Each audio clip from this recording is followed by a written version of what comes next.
Global Solidarity Weekend highlights our ministry at Church of the Transfiguration. We annually celebrate our connection with our partner, Food for the Poor, and our mission is really to help the poorest of the poor, primarily in Central America, through the help of Food for the Poor. Projects support basic living needs like clean potable water, sturdy houses, agricultural, sustainable projects, as well as micro businesses.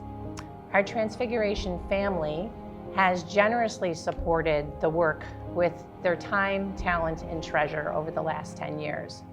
We host an annual mission trip for teens and adults to better connect with the families that we serve. Mission experiences deepen relationships with recipients, with our partners at Food for the Poor and on the ground in each country, and with our own faith community. I think this ministry is very important to our church for a couple reasons. I think one is that it gives, well, for example, it gave me, and it continues to give me a chance to practice my faith. It's not just about going on a trip somewhere. We pray, we discern, we have a chance to serve, and I think that's really important as we grow. I think another reason is that it's a ministry that gives hope.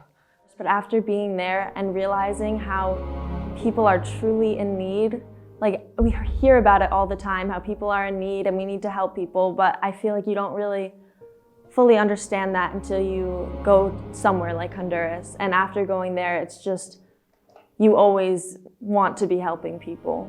When the first trip with my mom, and the second trip I went by myself, but the one with my mother was it was really nice, you know, when we came back, because she was doing things with the women in the community and I was helping the men and playing with the kids.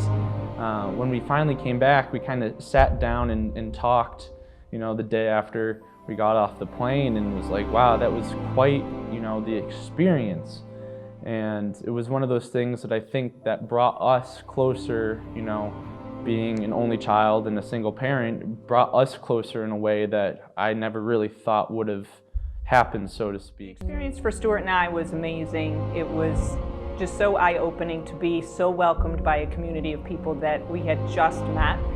Neither one of us spoke Spanish, and we were not able to communicate verbally, but the ability to communicate through facial expressions and hugs and just being involved in their day-to-day living, that it was just an amazing feeling that you could be that loved by somebody that you had just met that was so far away from your hometown. The connection I made was when I was helping someone. We were just playing a game, and we ended up just choosing each other and then winning the game together. So after that, we were told to plant trees. He and I went out, we dug our hole together with our hands. It was pretty hard, it was some pretty rough dirt. But after that, he realized that our hands were really dirty, so he took me to his house and we washed each other's hands. I guess I was very honored to be, he had just met me, yet he's inviting me into his home and showing me everything that he has, and then we're washing each other's hands in his backyard. We met wonderful families with whom we connected, and there was love back and forth. I don't think you can expect what you're going to experience because it's so different and it's like nothing we've ever experienced, so it's hard to think of what it really is down in Honduras. You have to actually be there to know what it's like. Something that surprised me about traveling to Nicaragua was the outpouring of love that came from the community. And I think I went there with the idea or the notion that we were going to be doing the giving. You know, we brought supplies, we had a plan to really, you know, help the community. And when I left, I was overcome with emotion. I felt like I was the one that received. And I felt like what I received was so much more than what we gave. I have received so many gifts.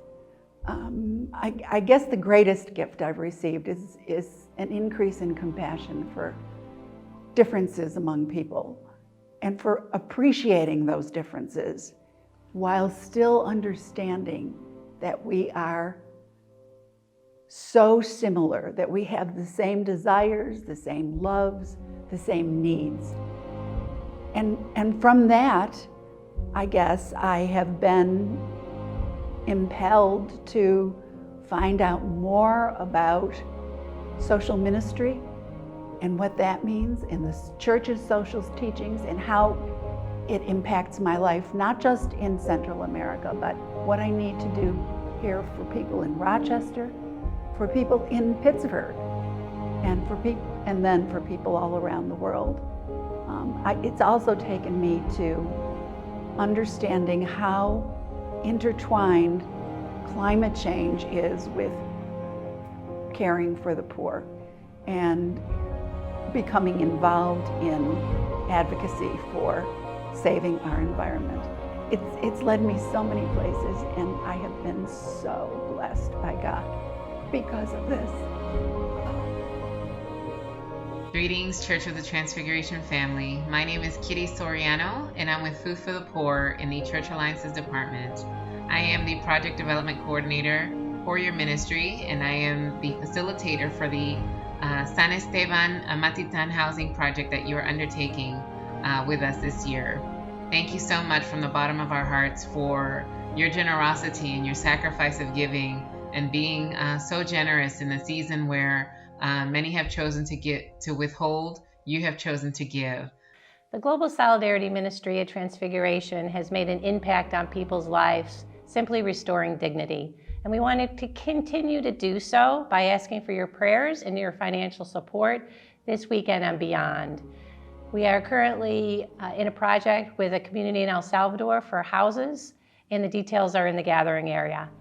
We are living in unprecedented times, but when people are hurting or suffering individually or collectively, the act of giving not only can make you feel better, but it can lift your sense of hope and ultimately bring restoration when your circumstances change.